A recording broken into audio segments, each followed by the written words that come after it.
Magandang araw! Nagsimula na nga ang PVL All Filipino Conference 2024-2025 at syempre, ibibigay po natin ang game result ngayon, November 9, 2024 at syempre ang latest team standing.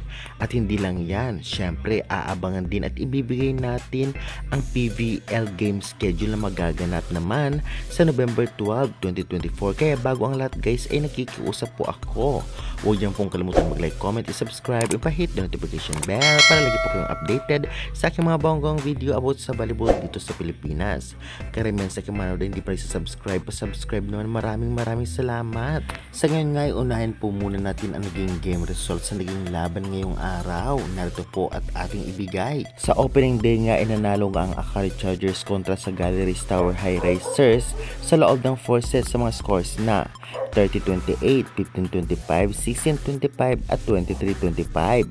Player of the game nga ay si Gretchen Sultones. At sa laban naman nga ng Petrogas vs Choco Mucho, nanalo po ang Petrogas sa loob ng 4 sets sa mga scores na 20-25, 28-26, 21-25 at 16-25. Player of the game nga dito ay si Brooke Van Sickle na may 34 points. Kaya naman congratulations sa lahat ng nanalo. Ngayon naman ibigay po natin ang latest team standing as of November 9, valid hanggang November 12, 2024. Narito po. Siyempre sa ngayon, 2 games pa lamang. Naunguna ang Petrogas Angels 1-0, Akari Chargers 1-0. At siyempre ang iba ay wala pang game at nasa number 11 ngayon ang Gallery 0-1 at Choco Mucho 0-1. Siyempre ibigay naman po natin ang latest game schedule na magaganap nga sa November 12, 2024. Narito po at huwag na po nating patagalin pa. Magaganap nga first game 4 PM PLDT versus NX-led Chameleon at ang venue po nito ay sa Pro Sports Arena sa November 12, Tuesday. Second game naman po magaganap 6:30 PM Cherry Tigo versus Capital One Solar Spikers.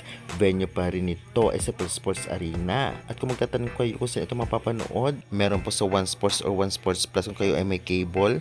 May signal application din. Mag-download at mag-register. At sa Pilipinas Live, download din at mag-register. Meron din sa pbl.ph live. 30 minutes na late ngunit napakalinaw at buo yung video.